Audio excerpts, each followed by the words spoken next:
grande, assim, agradecer pela presença, por disponibilizar um pouco do seu tempo para estar por aqui. E o Cascudo, nós somos um projeto, nós começamos em maio do ano passado, e o nosso objetivo principal é ser um laboratório de inovação no direito, e o que isso significa? A gente quer estudar as inovações, a gente quer trazer um pouco de outras áreas de conhecimento para o direito, e não só estudar, a gente quer estudar, a gente quer aprender, e a gente quer fazer realmente uma diferença na sociedade, a gente quer usar esse conhecimento para realmente fazer projetos de impacto, para realmente aproximar mais a universidade da sociedade, de tentar, né, resolver um pouco, tentar ajudar um pouco, talvez não resolver completamente, mas fazer a nossa parte em ajudar a sociedade a usar o direito para resolver essas problemáticas. E os métodos adequados de resolução de conflitos, eu acho que a gente acha que é uma das maiores vertentes assim, que a gente quer aprofundar mais e pensar em projetos e como a gente pode tornar isso cada vez mais efetivo e levar isso para mais pessoas também, deixar mais acessível, digamos, até o que a gente estava até conversando na vertente do nosso núcleo prático, que a gente tem 3 núcleos de pesquisa assim, maiores, e a gente estuda mais essa vertente do nosso núcleo prático, que é o núcleo 3, que Júlia é diretora acadêmica. Então, as quero as boas-vindas, e caso mais alguém queira falar algo, dizer que é uma honra e um prazer aqui ter a senhora. Muito obrigada, que bom. Parabéns aí pela iniciativa e pelos propósitos, né? Muito importante essa ideia de devolver para a sociedade, né? A gente que estuda em faculdades públicas, que tem essa origem, ou em grandes universidades, mesmo que privadas, né? A gente sente aí realmente essa importância dessa contribuição. E a gente do direito, né? Hoje está olhando mais para a autocomposição, então prazer também, professor Diogo. É muito legal saber que a federal aí do Rio Grande do Norte tem um professor de autocomposição, porque é difícil, né? Tem faculdades aí que ainda tem gente que gosta mais de arbitragem, de processo civil, então que bom que tem a professora Beatriz, professor Diogo aí, deve ter Fernanda, mais. Oi. a UFRN foi a primeira faculdade do Brasil a ter autocomposição como componente curricular obrigatório. Olha que Isso máximo. numa reforma da prática jurídica em 2010. 2010, isso, que máximo, Desde então, parabéns. nós temos como componente curricular obrigatório. Que máximo. E esse projeto é aquele de inovação, tudo aquele negócio que a gente faz, tal, é tudo aqui, são essas carinhas aqui que promovem toda muito essa bom, inovação excelente. aqui. Excelente, parabéns. Isso é muito importante, né? Porque às vezes eu ia dar aula na pós-graduação, perguntava, quem sou negociação? Aí ninguém falava nada, e mediação. Eu lembro que uma vez um rapaz levantou o braço, assim, era uma pós-direito empresarial. Falei, que faculdade você fez? GV, né? Porque eu sei que a FGV tinha uma clínica de negociação. E ele falou, não, eu fiz engenharia antes de fazer direito, a gente tinha imagina, a gente tinha uma cadeira de negociação e mediação, eu fiquei olhando, é brincadeira, por isso que os engenheiros casam com os advogados, aprendem a negociar bem, né, porque tem muito casal que é advogado com engenheiro, eu falei, pronto, os caras aprenderam a negociar, vão atrás do que é bom e casa com os advogados, o pessoal deu risada, mas olha que lacuna, né, como é que o pessoal do direito podia não estudar, o pessoal da engenharia podia estudar, né? Era uma grande situação absurda. Então, que bom com o FRN, parabéns mesmo. Né? Já atentaram aí para essa importância, porque hoje a gente vive esse momento, né? O direito está muito aí aberto para toda negociação possível, né? Exatamente. Então, acho que nós temos um quórum legal. Se a senhora quiser começar, fique bem à vontade. Não temos um tema delimitado, então o que a senhora se sentir à vontade para falar sobre autocomposição, métodos adequados de resolução de conflitos, estaremos aqui a todos os ouvidos. Então, tá bom. Quanto tempo vocês querem que eu fale, mais ou menos, assim? Geralmente, como funciona? Eu estou com medo de dizer um tempo, né? E aí, não sei, qual tempo a senhora sugere? Acho que 1 hora, talvez. É, bastante. Não, eu falei Senhora essa brincadeira. Essa negociação, né? Quando a gente tem que negociar um número, ninguém quer falar o número, senão vira piso ou teto, né? Falar, vai que eu falo muito ou pouco. Então, esse é um dos elementos da negociação. Eu separei um material aqui de métodos adequados para a gente conversar, porque senão eu me empolgo, vou falar de um monte de coisa. Eu vou, então, compartilhar com vocês. Me permite, então, Júlia? Eu vou compartilhar com vocês esse material e aí a gente vai conversando. E se quiserem fazer perguntas também, sem problemas. Agora eu consigo. Ótimo. Muito bem, então eu peguei aqui os nossos meios adequados de solução de conflitos, para a gente pensar um pouquinho, né, nessa grande chave, depois a gente falar um pouco de negociação, de mediação, etc. Então, Vamos lá, aqui meus localizadores, né? Eu tenho um site onde eu coloco materiais, nem coloquei aqui, mas fernandatartucci.com.br, então se quiserem, enfim, ver mais artigos, algumas coisas, estou à disposição. Antes só de começar, eu só quero comentar como que eu cheguei nesse tema, porque eu sou da geração da professora Ana Beatriz, não sei, professor Diogo, que ano que se formou, mas a gente estava fazendo graduação lá no final dos anos 90, né, Bia? Por aí também, professor Diogo? Eu sou do início de 2000. Mas você formou... mas eu já sei onde a senhora vai chegar e eu compartilho totalmente, integralmente. Estamos naquela época, né? Então, na Isso. época que a gente fazia graduação, esquece, não tinha nada. Não, Era zero meios adequados. E eu, pessoalmente, eu sempre gostei muito de pensar o que impactava na vontade das pessoas. Então, como é que eu cheguei nesse assunto? Eu queria fazer mestrado em processo civil, sempre gostei de processo civil. E aí eu queria, no mestrado, eu comecei a prestar o mestrado em 2002, mais ou menos. Assim, fui rejeitado umas 2 vezes, em 2004 consegui entrar.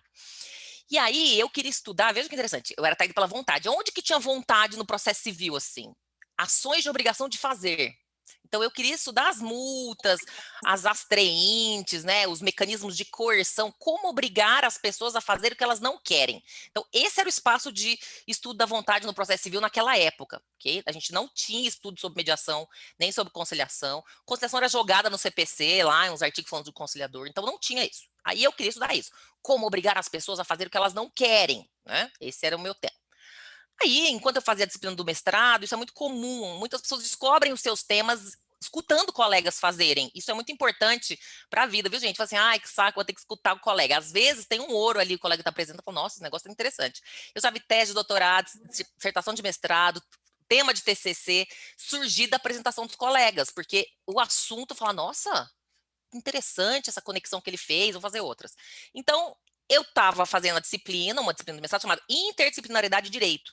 E tinha lá, no mestrado, né, muitas colegas já mais sêniores que eu, assim, da idade das minhas mães, e da minha mãe, né, do meu pai, dos meus pais, e aí 2 pessoas foram, então, apresentar sobre mediação numa disciplina de interdisciplinaridade de direito, que era da filosofia. Uma se chamava Águida Ruda Barbosa e outra Gisele Câmara Groeninga, que eram mediadoras de família muito, vamos dizer, práticas e muito experimentadas. A professora Águida Ruda Barbosa, ela foi para França na década de 80 e descobriu a mediação lá e tentou trazer para o Brasil. Imagina, a pioneira das pioneiras, né, uma das mais inovadoras, e ela contava, né, que um dia ela foi falar com um juiz, um caso muito difícil de família, falou para ele, olha, então, eu estive na França, lá eles estão falando de mediação, o senhor conhece? Já ouviu falar? Ele falou, eu conheço sim, minha esposa faz todo dia de manhã ao acordar, meditação, né? Ela falou, não, não é bem meditação, é mediação. Eu falei, não, essa aí não. Então, vejam, essa, né, como os pioneiros sofrem, né? Imagina, tinha que segurar o riso, não poder rir na cara do juiz. E aí, enfim, ela era uma pessoa que era advogada de família. Estamos sem slides, confere? Sim, Tony, eu dei uma pausa para a gente primeiro conversar um pouco, depois eu compartilho. E aí, ela apresentou, né, ela e a Gisele Groeninga, que é da área da psicologia, e fazia mestrado em Direito, depois fez doutorado também, todos do IBDFAN, né, do Brasil de Família. E elas apresentaram a mediação como uma via. Eu falei, gente, mas isso é muito mais inteligente que tentar obrigar as pessoas a fazerem. É um mecanismo em que elas podem entender os interesses recíprocos, elas podem se engajar, elas vão concordar. E realmente o índice de cumprimento espontâneo nos meios consensuais foi o que desde o início, né, me atraiu. Eu falei, isso é muito mais inteligente. Só que ninguém estudava isso, então não tinha ninguém do processo civil que estudava, eu tinha que pegar pessoas da filosofia, de outros estados, enfim. Mas eu achei alguma biografia e fiz um mestrado sobre isso. Então, é muito interessante, eu comecei pela mediação, e tanto é que a minha dissertação se chamava Mediação como meio de composição de conflitos civis, porque é como meio de compor os conflitos que a gente coloca, né, insere no processo civil. Só que, na verdade, a mediação não pertence ao direito, não pertence ao processo, né? Na verdade, a mediação é um meio milenar de facilitação de conversas, né? Que, enfim, de tempos imemoriais, líderes religiosos, pastores, né? Nós temos muitas histórias, rabinos, estava tentando lembrar aqui, rabinos. Uma vez também fui dar uma aula noutra pós-empresarial e falei, quem aqui já tem experiência com mediação? Aí uma levantou a mão e falou o seguinte, não, eu atendo uma comunidade judia e sempre que tem conflitos entre as empresárias, ele contou, acabei de atender 2 sócias de uma joalheria que estavam polemizando. E aí elas foram no meu escritório e falaram, olha, a gente tá com esse problema, mas antes de entrar com a ação, a gente tem que passar pela mediação com o rabino, porque o rabino chamava essas pessoas da comunidade que estavam em conflito e queria entender por que elas estavam naquela situação. Então, ele era um facilitador de conversa. Não nasce na mediação, nesse prisma jurídico que a gente tem hoje, mas um facilitador da comunicação. Então, a gente tem muitas histórias. E só para vocês perceberem como isso é rico, uma vez eu fiz uma viagem de férias em julho, eu fui para o Amazonas, não sei se vocês sabem, mas tinha, né? Agora eu já não sei mais nada. Tinha um cruzeiro, que é um navio que você pega, não sei se já fizeram, Bia e Diogo, professor Diogo, você pega em Manaus um navio que foi desenhado para o Rio Negro, Solimões, você fica 3 dias andando no mar, né, no rio, volta e depois vai para o outro lado do rio. Alguém já fez esse passeio? Põe aí na lista, coloca assim, ó, projeto futuro, cruzeiro no Rio Negro, porque assim, é incrível, é um navio muito legal, assim, né, a gente fica lá, aquela comilança maravilhosa de comidas brasileiras, né, assim, só vai engordar uns 3 quilos, a meta do chefe de cozinha é que a gente engorde 3 quilos, e todas essas metas são alcançadas com sucesso, porque a gente come muito, e tem uns passeios, né, porque a gente fica no navio, então a gente pega uns barcos e vai fazer vários, enfim, passeios. E aí, num desse passeio, a gente vai conhecer uma tribo indígena, né? E a gente conhece alguns lugares e tal. E aí tinha o guia que estava apresentando, falou assim, olha, então aqui é a tribo, aqui tem esse lugar no meio da praça, que a gente faz reuniões da comunidade. Ele falou, e quando tem algum conflito, por exemplo, entre marido e mulher, entre vizinhos, o pajé chama todo mundo aqui, faz mediação, as pessoas da comunidade que quiserem podem participar e depois, né, tocam suas vidas. Vamos ver outra coisa. Eu falei, não, vamos ficar aqui, eu quero entender. Vejam, mesmo nas comunidades indígenas, já tinha essa figura do pajé reunindo as pessoas. Então, líderes comunitários, a gente tem muita vivência de mediação não jurídica. Mediação escolar, né, também para as crianças e adolescentes poderem resolver. Então, a mediação ela é muito ampla. E o direito, na verdade, esse é um tema dos sistemas de justiça.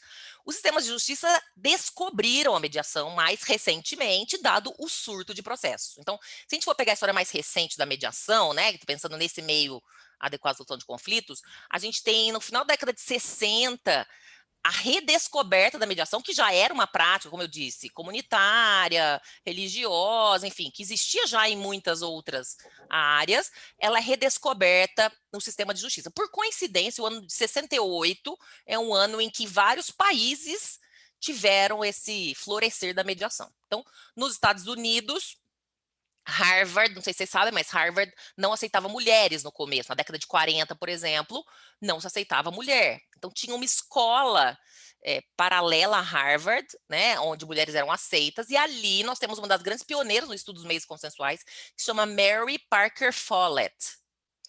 Essa autora, ela estudava os conflitos, ela pensava, existe uma forma de pensar na dominação, né, na integração ou na submissão. Então, ela falava, e ela pensava nos conflitos trabalhistas, por exemplo, né? Então, na dominação, o empregador simplesmente aqui, né, vai ter uma resposta definitiva sem chance do outro entregar. Na integração, os dois conversam e tentam construir.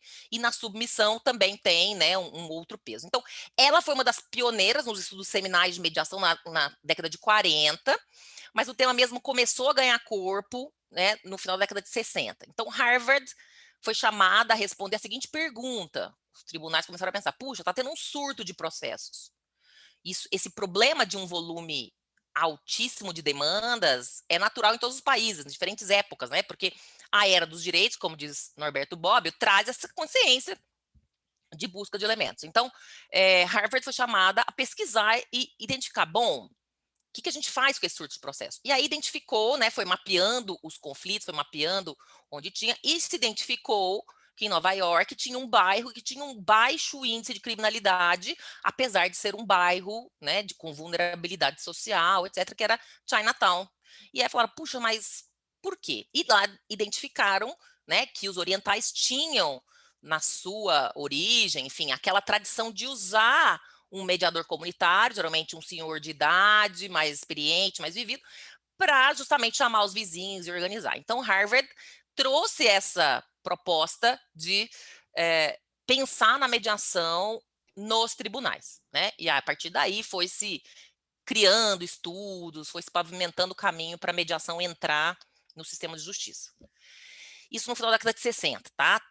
Nessa mesma época, na Inglaterra, por exemplo, uma autora chamada Lisa Parkinson fez um projeto em Cambridge, em Cambridge, que é uma cidade universitária, chamado Parents Forever, pais para sempre, para lidar com situações de crianças que, vivendo o divórcio dos pais, ficavam isoladas. Então, ela queria justamente lembrar que, embora o casal conjugal pudesse desfazer, a dupla parental não. Então, ela começou a trabalhar a mediação familiar na Inglaterra. E como a Cambridge era uma cidade universitária, esses alunos dela foram levando para o interior, para outras cidades.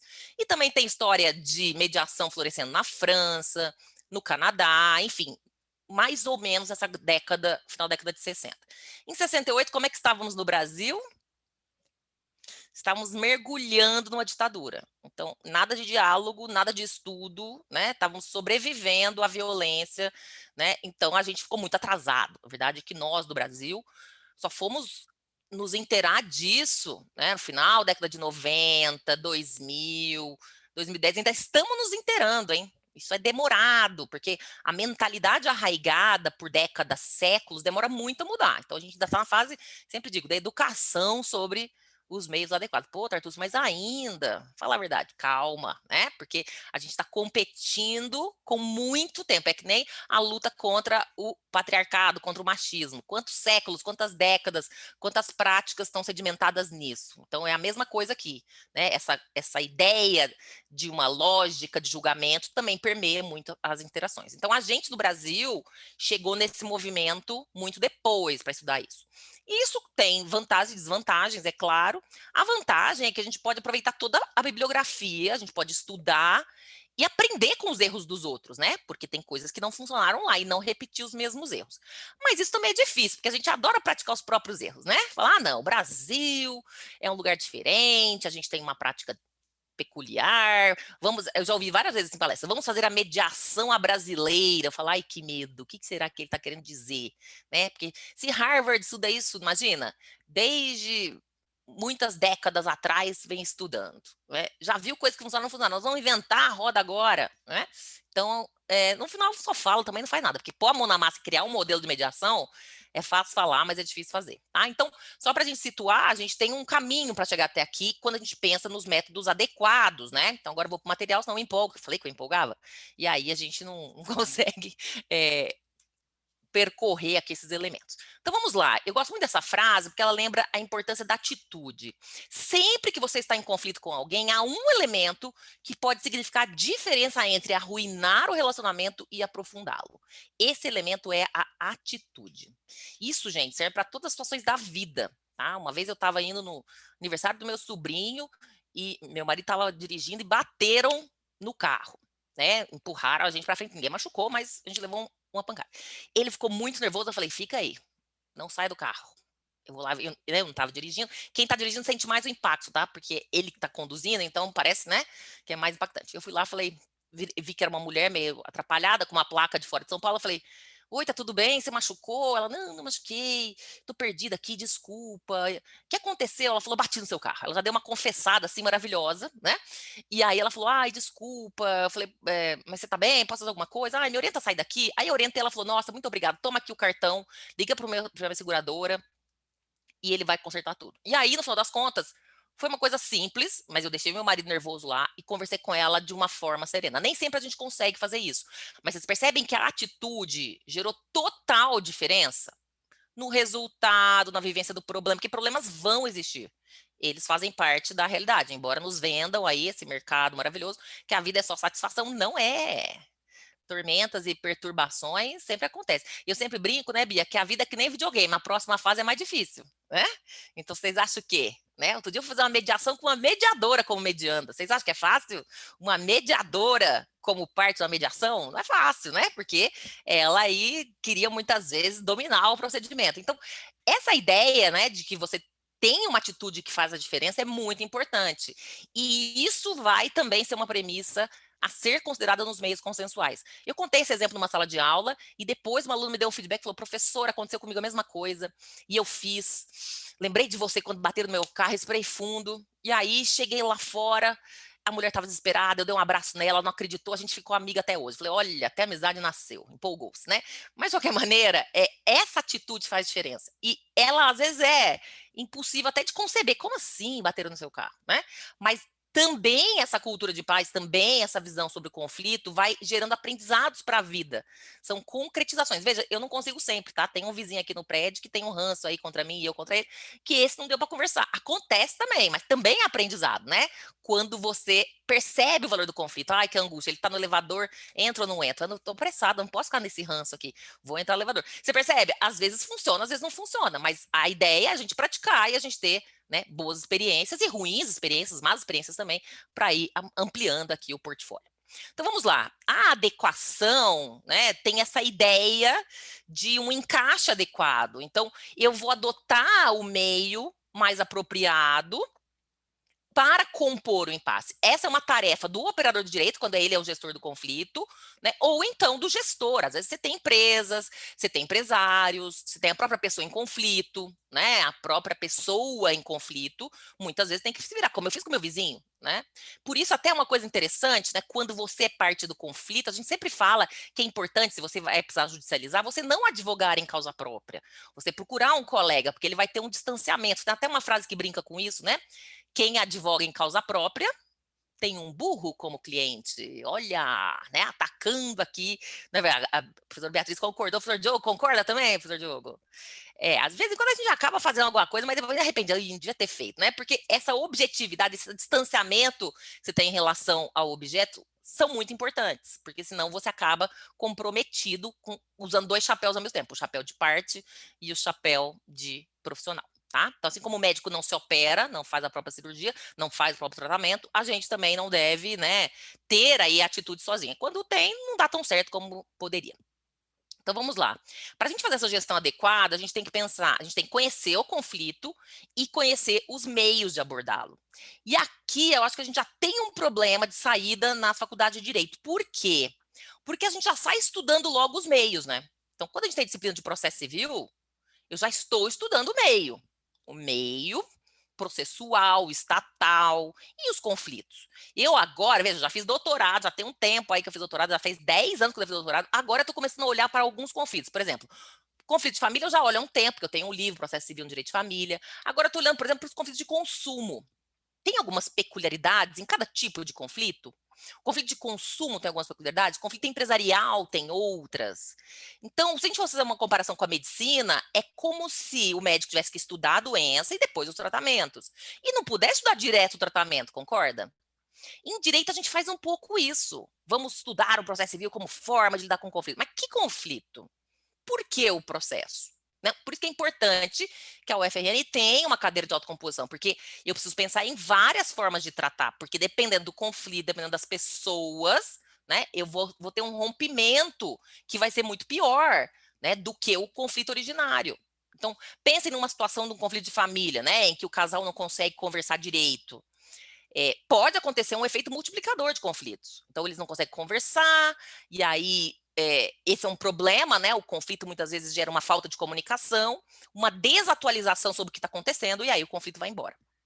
Então, me parece que esse é um ponto importante, estudar os conflitos. Né? Esse tema é tão importante, gente, que o professor Kazuo Watanabe, que é também uma referência do processo civil, né? Ele é um dos estudiosos que estuda isso há tanto tempo. Ele montou um grupo de estudos com professores da USP, outros professores como eu, uma professora da sociologia, Maria Tereza Sadek, para a gente estudar os conflitos. Ele falou, olha, imagina, ele tem mais de 80 anos de idade, falou, olha, gente, eu chamei vocês, professores, para a gente estudar um pouco os conflitos, a conflituosidade, porque a gente precisa entender, não só, olha como o professor Kazuo, ele está à frente do tempo, a gente também tem que entender o conflito para pensar em prevenção de conflito. Porque, de novo, a gente está sempre tratando o que já foi. E se a gente conseguisse pensar em tratar o conflito, né, quando ele ainda é uma controvérsia leve, antes de agudizar a situação. Então, a gente tem estudado, né, eu fiquei com conflito de consumo, falei, eu vou estudar um pouquinho os conflitos de consumo, porque até vou compartilhar com vocês uma parte disso, né? Então, advogar para a família também, né? Tô vendo aqui no chat, é verdade, gente, advogar para a família, assim, é viver a ingratidão, né?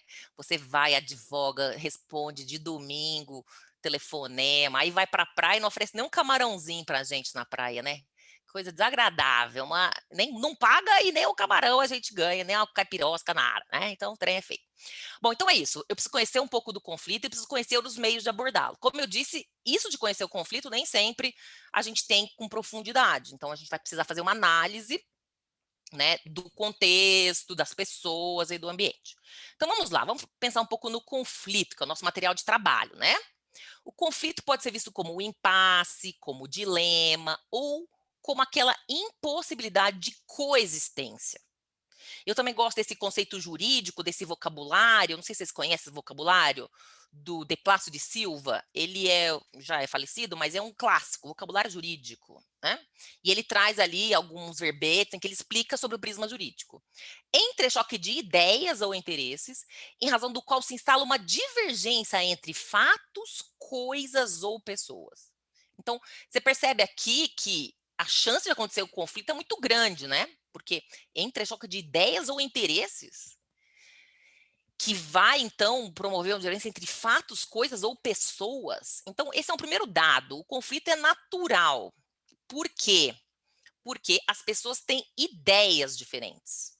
Okay? E, muitas vezes, aí vem o problema, não se aceita a ideia diferente, não se respeita o interesse alheio, e um quer prevalecer sobre o outro. Então, o problema não é a existência aqui de divergência, o problema é o desrespeito em relação à diferença. Quando existe tolerância, né, quando uma pessoa te fala uma coisa diametralmente oposta, né, e você está tranquilo, falando, nossa, eu nunca tinha pensado por esse prisma, nossa, é diferente, mas eu não vejo nada, para mim é completamente diferente. Legal, aprendi um outro olhar. Veja, se eu estou tranquila com o meu olhar, não vai ter conflito. Agora você fala assim, o quê? Você tá falando que você é mais inteligente que eu? Você viu um negócio que eu não tinha visto? Não, vou te provar que o meu tá melhor, você é um ignorante. Veja, viajou, minha filha. Deu um tilt aí, né? Deu uma alteração. Não tem nada a ver, são visões diferentes. Então, a falta de respeito com as diferenças é que muitas vezes vai gerar esse entrechoque, ok? Por isso que a gente deve concordar e discordar. Tudo bem, você fica aí com esse olhar, o meu olhar é outro, né? E essa postura tranquila também é interessante. Uma vez eu fui fazer uma palestra de mediação na Escola Paulista de Magistratura. E é uma posição um pouco antipática que eu tenho de que o juiz não pode ser o condutor da mediação, né? Porque um dos princípios desse meio consensual é a confidencialidade. Então, se acordo não houver, o juiz vai ter escutado as pessoas confessando, admitindo, né? Então, o que a gente faz? Quando é o juiz está conduzindo, a gente vai mais para escutar, né? E segura aí a clientela para não falar demais na frente do outro. Então, é um procedimento que tem uma trava. E aí eu falei isso, e é ruim na casa dos outros falar que elas não podem fazer as coisas, né? Mas meu papel é falar o que é. Então, não estou ali para fazer amigos, conhecer pessoas e ganhar voto de popularidade. Então, eu fui e falei, né? E aí, esse juiz discordou. Não, Tartuccio, eu preciso discordar. Eu falei, pode discordar. Aí ele discordou. Então, vocês viram aqui, tem duas posições, né? E tudo bem. E aí a gente tem que ver quais práticas funcionam melhor, etc. Tá bom. Aí passou um tempo, depois de uns 2 anos, ele me chamou de novo. Falou, gente, eu quero começar a falar uma coisa aqui. A Tartuccio veio aqui há 2 anos atrás, ela falou que o juiz não podia, eu fiz um contraponto, mas eu reconheço, realmente não dá. Olha que interessante, né? Ele escutou, continuou fazendo, mas quando ele viu que em alguma experiência ali tem um comprometimento, ele reconheceu. Então, ótimo, né? Na verdade, eu não estava ali para angariar aquilo, mas é importante que é isso, que ele tenha tido essa abertura e que ele tenha reconhecido, ótimo, né? Mas é isso, o conflito é natural, ele tenderá a acontecer, porque as pessoas tendem aí a ter esses entrechoques de ideias, tá? Só um ponto aqui não jurídico, gente, a autoconfiança faz muita diferença, tá? Então, quando a gente pensa em soft skill, em habilidade pessoal importante, invistam na autoconfiança, porque as pessoas muitas vezes entram em choque porque elas querem ser validadas pelas outras, tá? Então, assim, a pessoa, por exemplo, é casada, né? Casada, casou nova, e aí tem aquela amiga solteira. Fala, ah, não, mas você é solteira? Vem aqui para o mundo dos casados, é aquela história. Entra na piscina, tá quentinha, mentira, tá mó gelada, né? Mas, por quê? Você vai ficar solteira desafiando aí a liberdade, eu aqui toda, né, fechada. Então, isso é humano, isso é muito comum, né? E eu também sempre dou essa dica, porque eu já aprendi, a pessoa, quando ela faz a crítica, ela tá falando mais de si próprio que do outro, né? Porque ela fala, nossa, você é uma folgada. Eu que sou folgada, né? Se eu for prestar atenção, né? A folga tá no personagem, na personagem.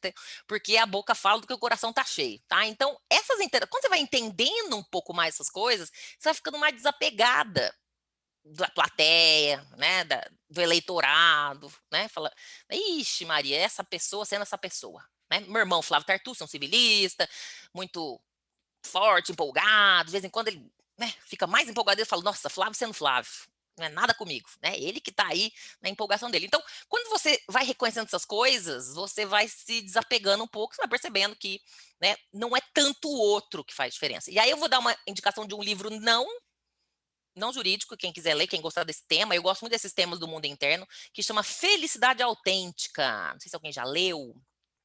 É de um autor, acho que é o Seligman, que é um autor da psicologia, que foi estudar ganhadores de loteria, ele queria estudar os fatores da felicidade, o que impacta na felicidade das pessoas. E é bem interessante o livro, os americanos escrevem livros com muitos exemplos, com muita pesquisa, então esse é um livro interessante, tá? Então, quem quiser um dia pensar na felicidade, eu me lembro que eu fui estudar esse livro porque eu fui fazer uma palestra sobre mediação e felicidade, olha que legal, o IBDFAN fez um curso de mediação e era sobre isso. Aí eu me lembro que eu fui fazer pesquisa com o pessoal do direito, o direito não fala muito de felicidade, né, gente? A gente fala mais de coisas que deram errado, né? Então eu fui ter que ir lá para psicologia.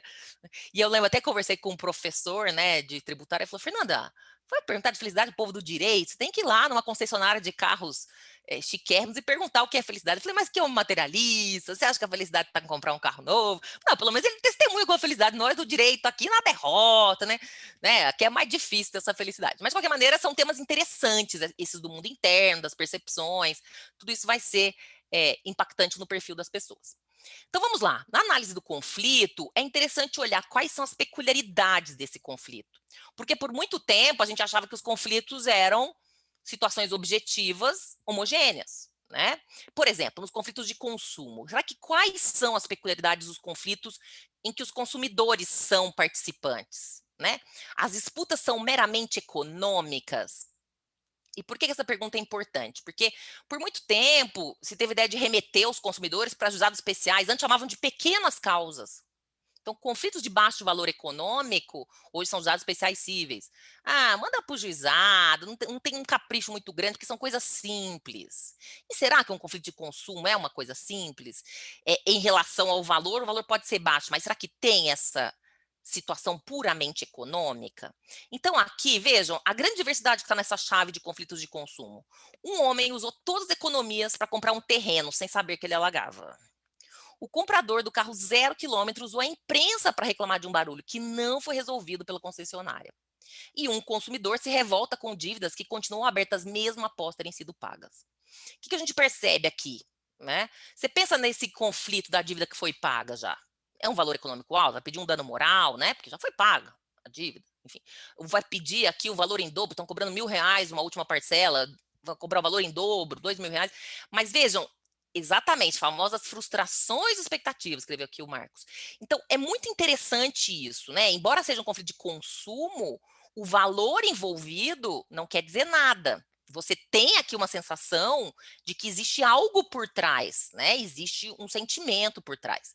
Então, veja que interessante. O valor econômico da pretensão é o único fator determinante da postura das pessoas em relação à busca do bem disputado? A resposta é não. E aqui tem uma lição clássica do Rudolf von Jhering na luta pelo direito. Do ângulo do respectivo sujeito do direito, a veemência com que ele repele a agressão ao seu direito é idêntica ao impulso e base moral da pessoa que se defende do assalto. Seria, pois, um erro psicológico se, para convencer a parte a sair do processo, apontássemos para as custas, as consequências decorrentes do litígio, com a incerteza da vitória? Porque não é um mero interesse, mas sentimento de justiça lesado que está em jogo. Então, é muito interessante, porque esse é um livro que a gente lê no comecinho da faculdade, não sei se ainda se lê, né? Eu li na época. Mas é um livro bem legal, porque fala, olha, a luta pelo direito, muitas vezes, vai ser desapegada desses fatores objetivos. E aí eu me lembro sempre de uma história que eu escutei de um professor de penal, o professor Guilherme Souza Nucci, hoje é um grande doutrinador, tem muitos livros, ele contou a seguinte história. Aqui na capital paulista, assim que o juizado especial civil foi instalado, né, que foi em 95, 96 por aí, ele era juiz criminal, fazia criminal, e os juizados funcionavam de noite, imagina. Era no mesmo fórum, inclusive. Então, ele terminava o julgamento lá da vara criminal e ia para o juizado especial civil. E às vezes meio mal-humorado, porque vocês imaginam, né? Ele era juiz criminal, então ele contou que um dia ele fez um júri, assim, horrível, durou 4 dias, estava exausto, tinha que ir para o juizado para causas pequenas, certo? Aí ele chegou lá, deixa eu ver o que tem para hoje aqui. Ele pegou lá, era um caso, seguinte caso. O problema era por conta de uma telha de uma casa. Era um problema que aconteceu numa comunidade, né, numa favela. Houve uma ventania que destelhou uma casa e essa telha saiu voando pela comunidade e caiu no chão. Aí o indivíduo, né, algumas vielas para lá. O indivíduo falou assim, achei uma telha, vou fazer um puxadinho. E já começou a fazer ali. Nisso vem o dono da telha, procurando, cadê minha telha, e encontra o indivíduo fazendo puxadinho. Falou, essa telha é minha, que é tua? Tem seu nome nela? Não é tua, achado não é roubado. E aí começaram a discutir, foram encaminhados os usados especial civil por causa da telha, que custava tipo assim, R$60, tá? E aí ele falou, não, eu não acredito que eu tô nesse cansaço por causa de uma telha, eu vou dar uma bronca nessas pessoas, porque como é que eles vêm na justiça por causa de R$60, né?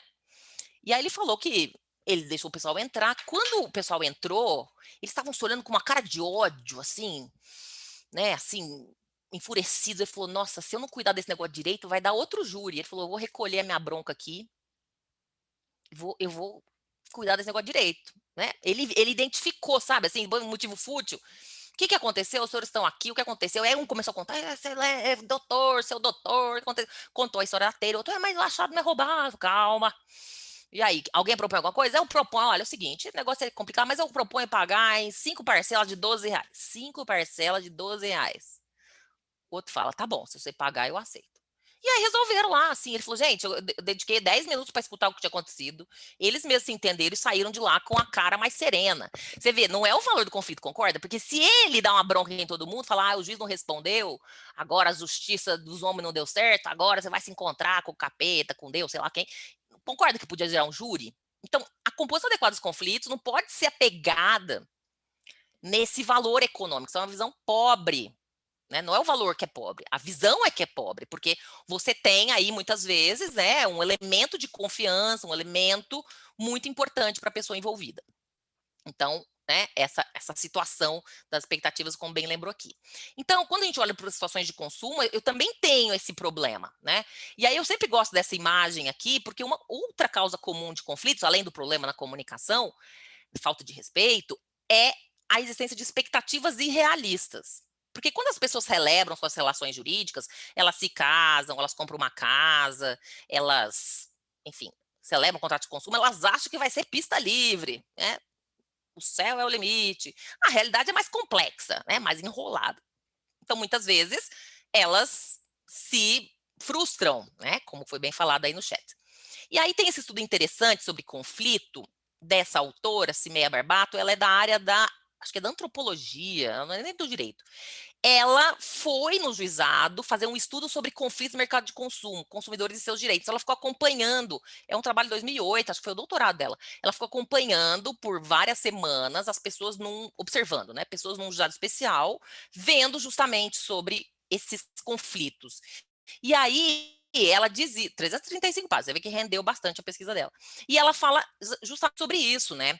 Que apesar das relações no mercado serem reconhecidamente fugazes e anônimas, não é possível dizer que só importa o valor material. Porque para que ocorram é preciso confiar num estranho e reconhecer nele um parceiro digno de troca. Então é aqui que a noção de traição, de assalto, de absurdo acontece, né? Quando eu li isso, eu me lembrei que quando você tem um carro, por exemplo, um carro seminovo, no meu caso é um carro semivelho, né? Porque eu comprei esse carro aqui em 2000, minha família não conforma que eu não troquei esse carro ainda, mas é um carro tão bom, é um Honda City de 2013, imagina, gente, era para trocar um montão, não troquei nada. Mas o carro é bom, vou ficar trocando o carro, não troquei nada. Mas imagina, se eu for trocar meu carro semivelho, tá mais para semivelho que para seminovo, se eu for trocar meu carro semivelho, e for numa concessionária, provavelmente eu vou ter que fazer uma operação com concessionária. Eu vou primeiro passar o meu carro para a concessionária, porque assim, né? Quando a gente faz a operação, a gente dá tudo para concessionária. Eu passo o meu carro antigo para a concessionária, eu pago o valor ou as entradas e ainda espero um mês chegar o carro. Então, é uma total confiança, né? Concorda que alguém tem que fazer o movimento primeiro? Ou a concessionária me dá um carro se eu pagar, ou eu dou o pagamento antes do teu carro. Mas é difícil você ter uma troca em que simultaneamente passa para lá, passa para cá, né? Coisas grandes geralmente não são assim. Então, essa confiança que você deposita é muito importante. E você se sente otário, enganado, você sente que o outro está de extrema má fé quando ele viola essa confiança. Né? Tá que eu cometi um erro, né? Ele me enganou, então tudo isso é muito grave, muito sério. Por isso os conflitos de consumo podem ter um perfil muito intenso, né? Então, essa confiança é que permite alguém retribuir antes mesmo de atestar a qualidade do produto ou dar, ainda não tendo a sua retribuição efetivada. É a confiança. Então, esse é um ponto muito importante nas relações de consumo. Então, a razão dos conflitos não seria uma falta qualquer do produto, mas na eventual recusa em reconhecer, reparar ou, em qualquer caso, reafirmar sua equivalência moral com o consumidor. Essa é a conclusão que ela dá. Tem um resumo, depois eu comprei no estante virtual, mas tem um resumo, tá? Depois eu mando esse material para vocês quiserem, tem um resumo da tese dela nesse site aqui, tá bom? E é muito interessante. Então, quando você pensa nisso, você percebe que os conflitos são mais complexos do que gostaríamos, né? Porque você vai ter toda uma confiança depositada e isso vai impactar decisivamente. Então, a situação do conflito vamos dizer, além de tudo, eu ainda estou generalizando, porque cada pessoa tem um perfil, né? Conforme aí a sua história de vida. E aqui eu quero reportar uma visita que a USP recebeu aqui da professora Rebecca Sandford. Rebecca Sandford, ela é da sociologia da Universidade de Illinois, ela não é da área do direito exatamente, mas eles foram fazer uma pesquisa lá, por que as pessoas não entravam na justiça? Porque é interessante, né? A gente pode mapear a litigância, que é os tipos de casos que tem na justiça, mas ela quis fazer algo mais difícil, que é assim, e quem não veio? Né? Por que a pessoa não entrou na justiça? Então, ela, imagina, dá uma inveja dos países ricos, né, que tem dinheiro. Ela tinha 24 pesquisadores, imagina, que podiam ir de 4 a 5 vezes na casa das pessoas, com um questionário. Se a pessoa não conseguisse responder, ela sentava, ficava 2 horas com a pessoa, ajudando a pessoa a responder o questionário, para elas pesquisarem, né, por que as pessoas não entravam na justiça. E aí, assim, encontrou resultados como, é o meu destino, se Deus mandou isso para mim, eu tenho que aguentar, né? Situações que a gente poderia encontrar no Brasil também, né? De falta de informação, de falta de acesso, ou de crenças, né, em motivos superiores. Então, quando você pensa no acesso à justiça, você vai ter pessoas também impactadas pela sua própria história, pela bagagem, pelas mensagens que receberam, de que a justiça não pertence, né, a não ser para algumas pessoas. Então, esses são outros fatores também, mas que aí vão integrar um pouquinho aí, né, essa visão da pessoa. E aí, quando a gente pensa num conflito, imagina um caso de consumo, será que nós estamos preparados para negociar diretamente? Ou com o favorecimento de uma pessoa imparcial? Sabemos lidar com as resistências no caminho? Porque a ideia de existir um conflito, como eu disse, é natural, tá? Eu até comento isso com as minhas amigas, assim, tipo, quando uma amiga minha se divorcia, eu falo, normal, divorciou, tá? Mas quando fala assim, nossa, estamos casados há 45 anos, o quê? Não divorciou? Eu já inverti a expectativa, entendeu? Pra mim, normal, eu vou divorciar. E se a pessoa, não, tudo isso, não divorciou, puxa, que coisa, né? Porque é mais natural, me parece. E aí, vejam, quem está casado há muito tempo e, enfim, não está querendo divorciar ainda, é porque está negociando diretamente, né? Porque se a gente não negociar, na verdade, sem comunicação não há relação. Anotem essa frase aí que ela é muito importante. Sem comunicação não há relação. Então, se você tiver, por exemplo, 2 filhos, né, que brigam muito, não sei se os filhos da professora Beatriz brigam muito, professora Beatriz. Demais. Isso é um bom sinal. Olha só que beleza. Eu tenho uma boa notícia para você, né? Porque se você, professora Beatriz, falar assim, vocês não brigam mais. Bela, quando você tiver um problema com a Clarinha, vou lembrar o nome das duas, e o Pedro, né? Vocês não falem diretamente entre si, vocês falem comigo, eu vou ser a porta-voz, vocês não se comunicam mais, comuniquem-se comigo. Se você fizer isso, bom, além de ficar mais onerado que você já tá, que é uma mulher muito dinâmica, atuante, você vai cortar a comunicação entre eles. Então, é possível que lá na frente eles não se comuniquem mais. Por quê?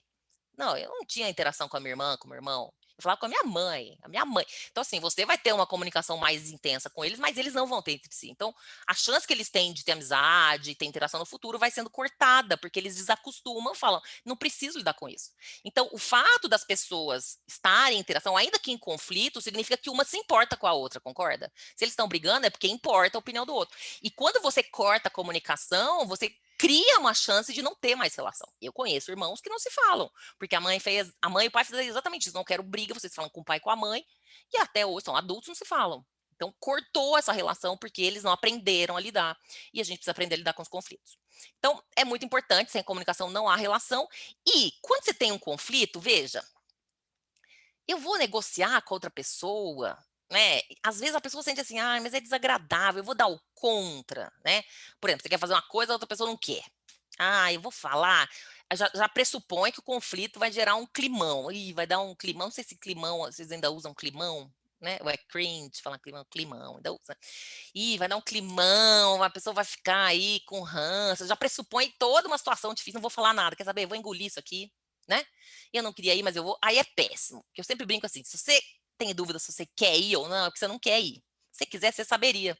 Fala, nossa, eu tô afim de ir lá hoje. Ah, não sei, não vai, minha filha. Meu filho, se você for, depois vai ficar, ah, bem que eu sabia que eu não queria. Então, assim, segue sua intuição. Não quer ir, não vai. Mas às vezes a outra pessoa fala, ah, mas não acredito. Muito me admira, você não vai comigo e fala, ai meu Deus, lá vou eu, né? Então, se a gente não tem esse ânimo para se comunicar, possivelmente a gente vai acabar capitulando, cedendo, e depois, o conflito não vem agora, mas vem depois, que depois fica, tá vendo? Eu não queria ter ido. Então, o ideal é a gente ter essa coragem para comunicação e falar, olha, na primeira pessoa, olha, não tá com você, mas eu não estou me sentindo bem, eu prefiro ficar aqui. Essa é uma outra dica. Sempre que você está numa discussão, você quer fazer as pazes, às vezes não tem isso, falar, ah, eu briguei aí com meu bem, meu marido, ai, que droga, briguei. Ah, não queria ficar brigada. Aqui de novo, né? Vou ter que ficar fazendo cara feia, ter aquele ranço ocupando espaço, não quero. Aí, como é que eu vou fazer as pazes, né? Ixi, Maria, e agora, né? Todo mundo aqui é orgulhoso, ninguém quer pedir desculpa, não, até porque eu tô sempre certo. Como é que eu pedir desculpa uma coisa que eu tô certo, né?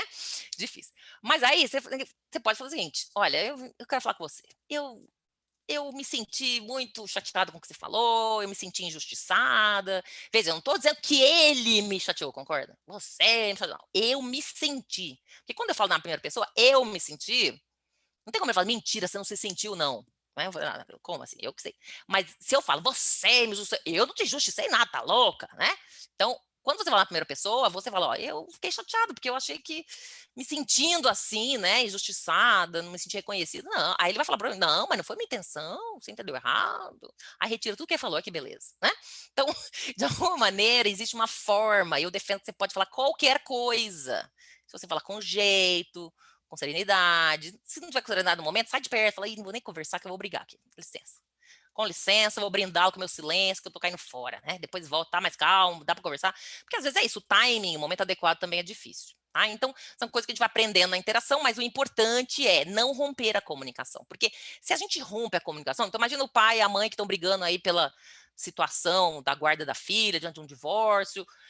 Se eles começam a brigar em cada situação, eles falam assim, ai, quer saber? A mãe fala assim, ai, meu Deus do céu, ela rasgou agora a mochila. Preciso ligar pro personagem para avisar que precisa comprar mochila nova.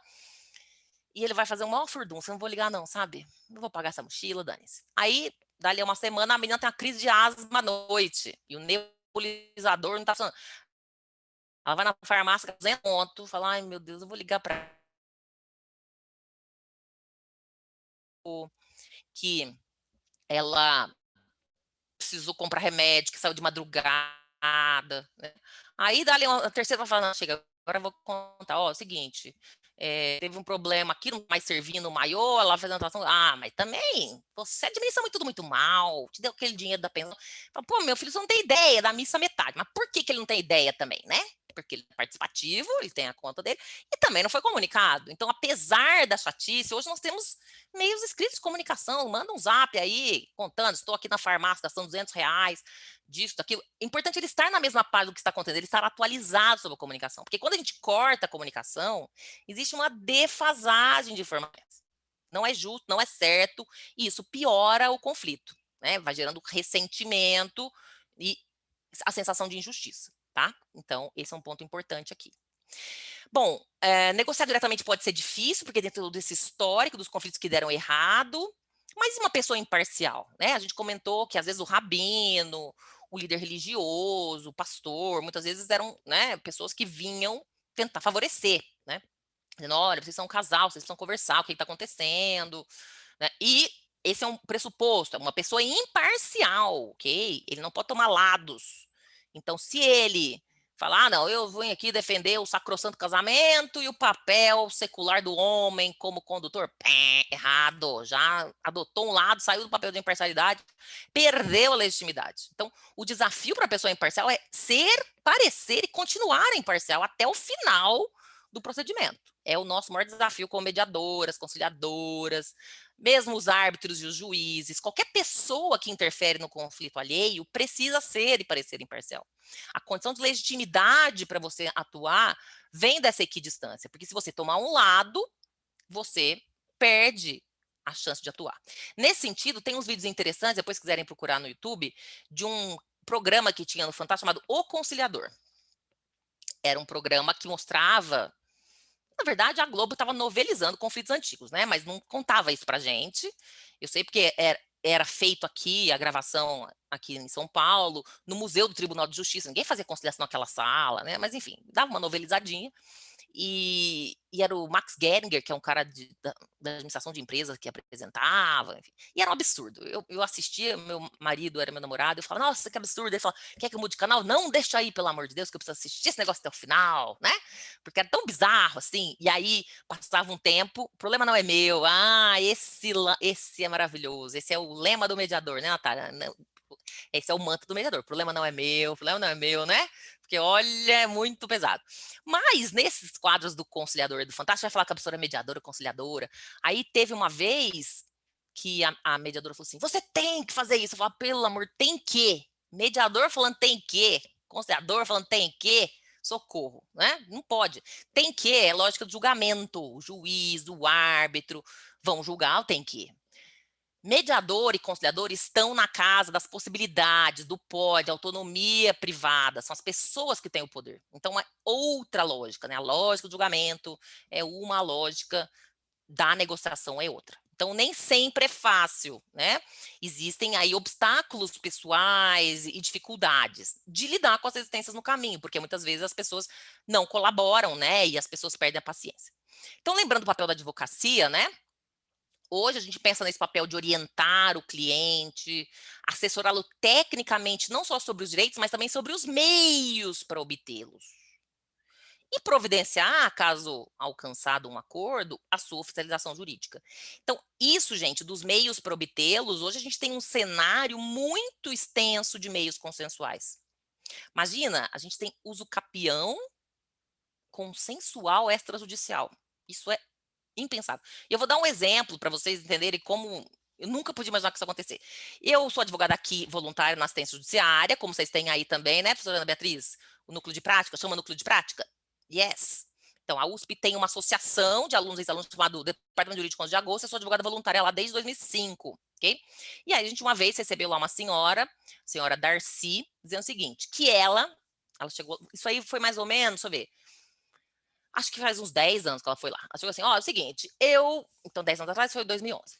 Eu, em 1980, comprei um imóvel lá em Ubatuba com a minha amiga Genoveva, e a gente era amiga, a gente construiu uma casa lá, mas o que aconteceu? A gente brigou 2 anos depois, nunca mais fui lá, não sei se a Genoveva vai, se não vai. Eu peguei o carnê do IPTU, tá no meu nome, e fiquei pagando até agora. Só que é o seguinte, agora eu tô idosa, imagina, ela pagou de 1980 até 2011 sem ir lá, concorda?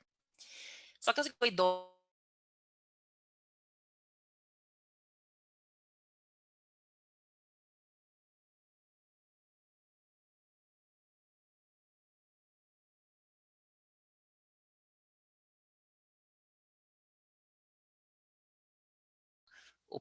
Né?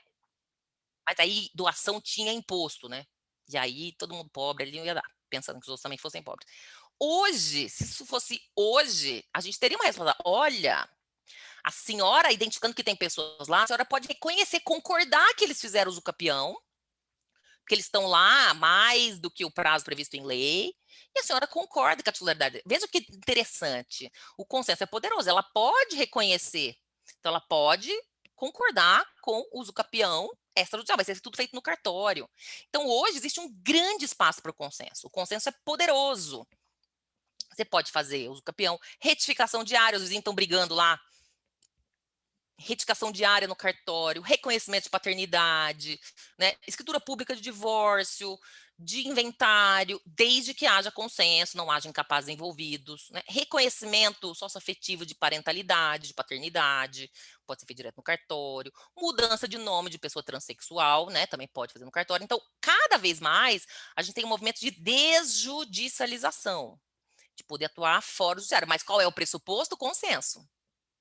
Porque se não tiver consenso, você não vai conseguir, né, fazer no cartório, porque o cartório vai declarar uma situação, vai registrar uma vontade que essas pessoas têm. Então, investir no consenso é muito importante. Então, se eu puder dar mais uma dica, a dica é estudem negociação, porque a gente precisa de negociação para a vida, né? Seja negociar quando você não quer ir, quando você quer ir, seja negociar como advogada, advogado, seu próprio salário, né? Você vai ser um dia contratado, ou como sócio a sua participação. Negociar é muito importante, né? E aprender a negociar. Eu até, quando ouvi, né, falando sobre os projetos, a faculdade, eu sempre pensava nisso, que talvez as graduações, né, os projetos de extensão, também pudessem pensar em projetos de negociação para a população mais carente, né? A gente acabou de receber uma mudança por causa do superendividamento, e eu comecei a pensar nisso uma vez, que eu fui consultada para dar um curso na Caixa Econômica Federal sobre negociação. Falei, desagradável isso aí, né? Eu vou usar advogado da Caixa, que já são bem sabidos, né? Hiper suficiente. Eu vou ensinar negociação para esse povo, tem que ensinar lá o pessoal da assistência judiciária, não é verdade? Porque já tem ali uma diferença. Então, negociação é muito importante. E eu quero lembrar que na última reforma trabalhista, apareceu muito um slogan que é um pouco impactante para nós do direito, que dizia assim: deve prevalecer o negociado sobre o legislado. Poxa, a gente fica estudando a lei, a doutrina, a jurisprudência, aí, pá, uma tacada só, larga esse trem tudo, vamos assinar aqui um acordo, prevalece. Não é forte isso? Né? Então, além de tudo que a gente estudou, tem que usar a negociação também. Tem, porque hoje existe uma grande valorização do consenso. Então, o consenso é poderoso, mas é para quem pode, não é para quem quer, né? Porque muitas vezes as pessoas não dão conta de negociar, porque é muito difícil superar essas resistências, tá? Então, aqui está o nosso mapa dos meios de composição de conflitos, né? Esses, por própria atitude das pessoas envolvidas, os contendores aqui, que a gente chama de autocomposição, né? Como gênero ou meios consensuais. E aí a gente tem aqui a autotutela ou autodefesa, que é limitada a situações como legítima defesa da posse, é bem restrita, e a autocomposição com seus principais mecanismos: negociação, mediação e conciliação. E eu também tenho os meios em que eu vou ter uma decisão imperativa de terceiros. Aí esse terceiro vai julgar. São também chamados de heterocomposição ou meios adjudicatórios, impositivos, arbitragem e solução judicial. Então, esse é meio que o mapa das principais opções que as pessoas têm, né? E o natural é começar pela autocomposição e depois ir para o meio adjudicatório? Parece que sim, né? Você tem um problema de consumo, por exemplo, em relação à sua internet. Então, a internet começou a dar tilt. Professora do céu, pelo amor de Deus, vira a boca para lá. Não sei se também fala vira a boca para lá, né? Vira a boca para lá, conhece, gente, essa expressão, vira a boca para lá? Tem que testar tudo agora, porque, né? A gente vai caiu a ficha, tem umas expressões que não usa mais, né? Então, tomara que não caia a internet, que dá um mau problema. Mas o que você faz? Cai a sua internet, você vai no Poder Judiciário entrar com a ação? Não, né? Você entra em contato, escuta, o que está acontecendo com a sua operadora de telefonia, de internet, e aí pega lá o número do protocolo, tenta ver, não, mas é muito importante, tenta ter uma informação, tenta negociar para isso acontecer. Se não der certo, vai fazer reclamação, reclame aqui, né, nos setores adequados. Então, o caminho natural é tentar negociar para ver se você consegue alguma situação. Às vezes não dá para negociar, né? Às vezes você acha que é perigoso, né? Alguém invadiu o imóvel, né? Imagina, alguém invadiu o imóvel na praia, né? Na casa da praia. Você tem uma casa em Pipa e alguém invadiu lá. Fala, pô, eu não vou negociar com os invasores, pode ser perigoso. Então, aí sim você vai fazer essa escolha. Mas a ideia é que sempre essa escolha sobre o meio de solução de conflito parta da parte, ou seja, a pessoa no conflito é que vai escolher o que ela quer, né? Algumas vezes, assim, doutora, preciso de uma liminar. Falo, nossa, tá sabido. Falei mais sobre isso. Não, só sei isso. Me falaram que eu precisava de uma liminar. Aí, bom, então tá, vou te explicar o que é liminar, né? Vamos ver que isso tem os requisitos, não é assim que era uma liminar. Então, aí você vai olhando. Então, o advogado, a advogada, a defensora pública, o defensor, a pessoa que está aí na gestão do conflito, ela vai escutar essa história e ela vai ter uma primeira impressão. Bom, então você me conta aqui, né? Você não tem muita razão. Esse é um momento difícil para advocacia, né? Fazer o teste de realidade com o cliente. Eu me lembro que eu era recém-formada, assim, sério, recém-formada mesmo, fui trabalhar no escritório. E aí, a primeira reunião que eu fiz com o cliente, eu fiz isso. Não sabia, foi um sincericídio, um suicídio de sinceridade. Porque o cliente contou, que eu fiz isso, fiz aquilo. Eu olhei para ele e falei assim, nossa, mas você fez tudo errado, hein? Meu chefe me olhou e falou assim, onde você vai, minha filha? Né? E aí, eu nem percebi que ele me olhou, tá? Eu nem... Você fez tudo errado olhando para o cliente. Ele, fiz tudo errado. Eu falei, fez tudo errado. E ele falou assim, ótimo, porque agora vocês vão ter que dar um jeito de me tirar dessa, porque eu tô contratando vocês para resolver isso aqui. Eu falei, ai meu Deus, eu vou nem dormir de noite, é verdade. Porque eu dei o teste de realidade e devolveu a bola para mim, né? Aí o meu chefe falou, Fernanda, o que acontece? Eu falei, não, é verdade, ele fez... Então, mas é cliente, tem que pegar leve, ele levou numa boa. Eu falei, uma boa nada, jogou a bola para mim, né? Mas é verdade. Então, às vezes, dá essa notícia pro cliente, né? Você tem que ter um jeito aí. Não é que você não vai fazer, tem que falar, mas você tem que ter um jeito. Às vezes ele não tá pronto para escutar, fala, olha, situação aqui interessante, mas é meio complicada, não, tem uns detalhes. Então, estou vendo aqui um caminho interessante, pode ser a negociação direta. Não, doutor, não é questão de negociação, acordo. Odeio esse negócio de acordo. Eu quero entrar na justiça. Tá bom, então vamos lá. Vou te explicar os caminhos. Qual é a vantagem desse caminho? Negociação direta. Qual é o caminho da mediação? Por que ele pode ser bom? O que a gente tem no judiciário? Né? Você explica os caminhos e fala, então, decisão informada. Você quer ir para lá? Vamos. Só que chegando lá, a palavra acordo não pode ser um tabu, porque o juiz pode querer designar uma audiência. Então, se você mudar de ideia, nunca vou mudar, doutora, tá bom, eu sei que não vai mudar, mas é meu dever te dizer que se você mudar de ideia e tiver alguma ideia interessante para um acordo, você me traga e eu vou tentar fazer uma ponte com a advogada do outro lado. Então, esse é um ponto importante. Às vezes, no perfil que a pessoa está vivendo, né, de raiva da outra, ela não visualiza o acordo, mas nós que estamos, então, mais serenos, porque estamos atuando profissionalmente, a gente pode fazer esses encaminhamentos, essas indicações sem tantas paixões, né? Sem tantos problemas aqui, tá bom? Bom, vamos lá. Eu tô compartilhando? Não, né? Deixa eu compartilhar então aqui. Essa pergunta ela é interessante, nem sempre a gente, né, tem tanto material sobre isso. Então, eu quero indicar um texto em inglês, mas que ele faz essa divisão interessante. Como determinar o melhor método para a resolução de uma controvérsia específica? Então, você tem um problema, seja um contrato, seja uma situação de vizinhança, um problema de família. E aí, esses dois autores americanos, Frank Sander e Lucas Hasseldizer, difícil de falar, eles têm um texto em inglês longo, mas eles falam de 3 elementos ou questões centrais que devem ser levados em conta para decidir qual a forma mais adequada, tá? Primeiro, quais são os objetivos almejados na controvérsia? O que as pessoas querem? Segundo, qual forma de solução de conflitos tem recursos que muito provavelmente facilitaria a resolução da conversa? E 3, motivo, por que não se consegue chegar ao consenso? E qual forma de resolução pode superar esse óbice? Então, aqui é interessante porque você vai ter que olhar essas finalidades, né? Então, primeiro, o que as partes querem quando elas têm um conflito? E aqui eu quero indicar um outro livro para vocês, que é um livro chamado Como Chegar ao Sim com Você Mesmo, do William Ury. Você leu, professora Beatriz? Leu? Muito bom. Começa contando o caso do Abílio Soares, né? Que era o dono do antigo grupo Pão de Açúcar e que tinha um problema grave ali. Porque ele vendeu o grupo Pão de Açúcar de mercados para o grupo Casino, o grupo francês, e aí estava dando problema, né? Vou parar de compartilhar aqui. E aí, esse William Ury, que é um dos grandes mediadores, autores de Como Chegar ao Sim, né? Negociação de acordo sem concessões, professor de Harvard, ele foi visitar o William Ury. Então, é difícil saber se ele fala que foi mediador, mas parece que ele faz um pouco de negociação, é meio complexo ali. Aí diz que ele chegou na casa, uma mansão do Abílio Soares, né, muito rico, e falou, me diga, o que você quer? Aí ele falou assim, eu quero ações PN, ON. Ele falou, não. Estou perguntando sobre tecnicamente o que você quer. Eu estou vendo que você tem uma casa grande, você tem uma família, você tem um renome. O que você quer para a sua vida mesmo, assim, no seu âmago? Ele fala, eu quero controlar melhor minha própria vida. Olha que interessante. Então, ele saiu da posição, que era o que ele queria, e foi para o interesse, que era controle sobre a própria vida. Então, essa análise desses objetivos são importantes, porque aí eu vou chegar perto dos interesses, né? Então, pelo nosso tempo que está esgotando, eu vou só falar desses objetivos, né? Quando as pessoas escolhem os meios consensuais, é porque elas querem atender esses objetivos.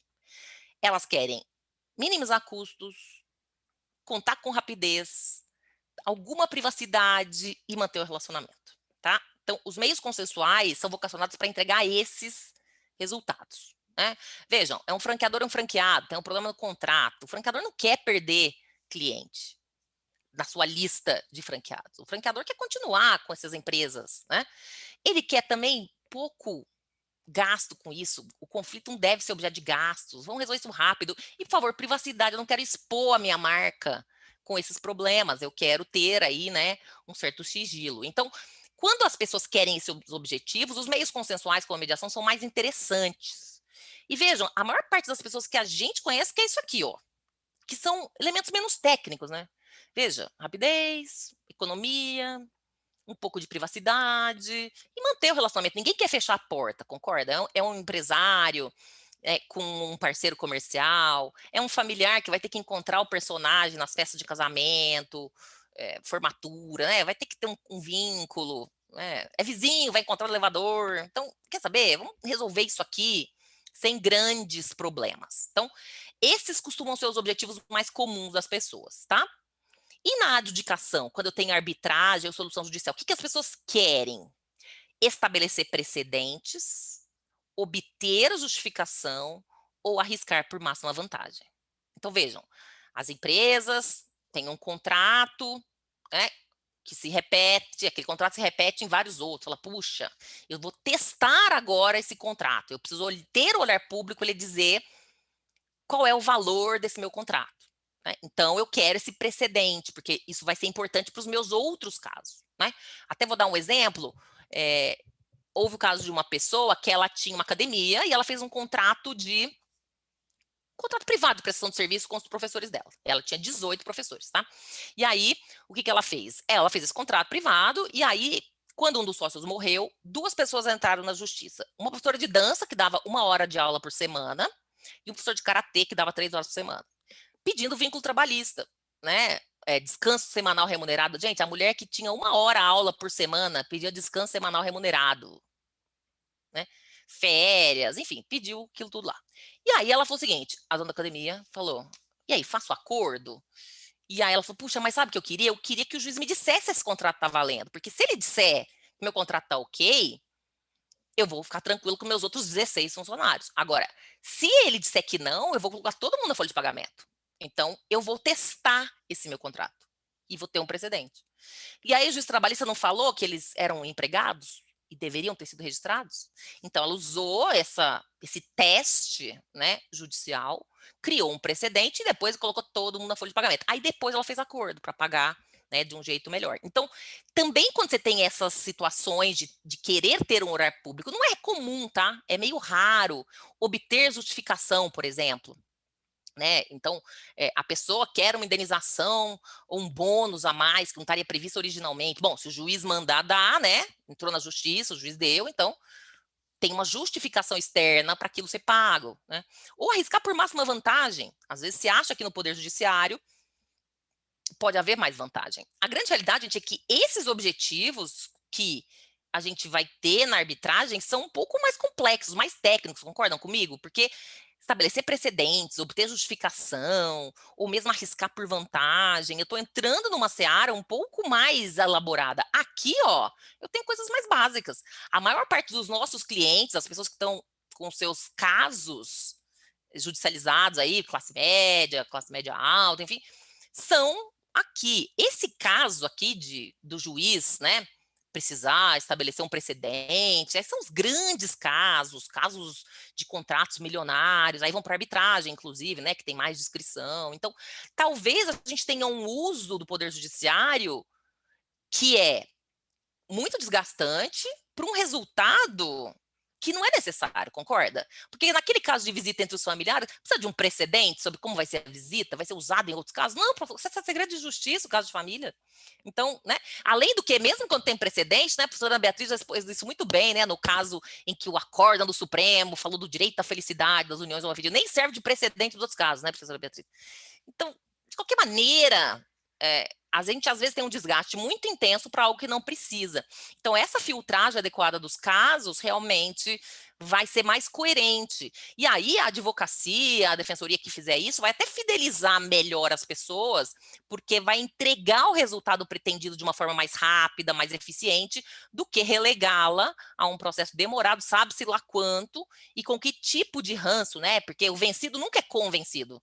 Então, você ainda tem, muitas vezes, uma piora do conflito por causa da ação judicial. Bem, com isso eu termino. Achei que 1 hora era muito, ó, já falei bastante, mas estou cumprindo, segundo olhando aqui rigorosamente, e fico disponível aqui para as perguntas, o que vocês quiserem. Muito obrigada.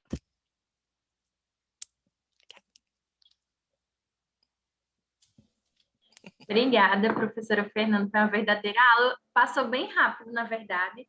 Achei que ia durar muito tempo, mas foi muito boa a sua exposição. Nossa, chega... Eu gosto muito dessa área de autocomposição, acho que é uma área... Eu fico feliz que na UFRN já tem uma matéria, mas eu acho que ainda precisa de mais incentivo, sabe, da graduação. A gente parece que ainda se forma para atuar na cultura do litígio, e isso é muito complicado, porque eu sinceramente não vejo que isso é promissor. Mas acho que foi incrível. Sinta-se muito convidada para vir para o Rio Grande do Norte, para Natal, para a UFRN. As portas estão abertas para escutar a senhora. Eu, particularmente, não tenho nenhuma pergunta, não me veio nenhuma à mente agora. Não sei se os outros presentes querem perguntar. Sinta-se à vontade também, ou abrindo o microfone, ou falando pelo chat. Talvez a professora Ana Beatriz ou o professor Diogo.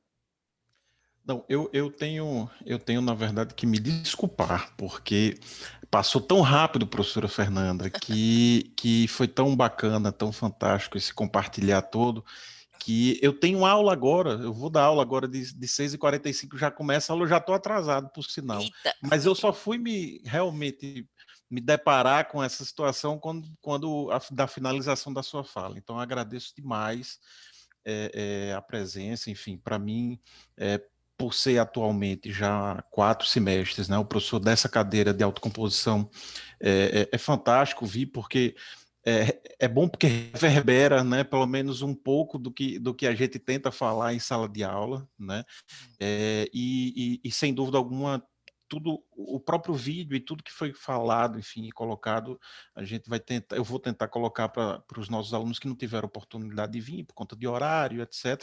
Mas desde já agradeço também imensamente em nome do Cascudo, em nome do curso de Direito como um todo, embora a coordenadora do curso esteja aqui presente, mas eu já falo em nome dela também, e obviamente, reitero aí o convite para a vinda aqui ao Rio Grande do Norte, isso é extremamente necessário, né? Essa competição, viu, Júlia, que a gente, e essa sim é uma competição que a gente tem da nossa disciplina, né, com o litígio pelo litígio é muito difícil, viu? Eu acho muito pouco provável que a gente tenha sucesso mais na frente. Mas o quanto a gente conseguir né, o quanto a gente conseguir fazer, né, no meio dessa situação toda,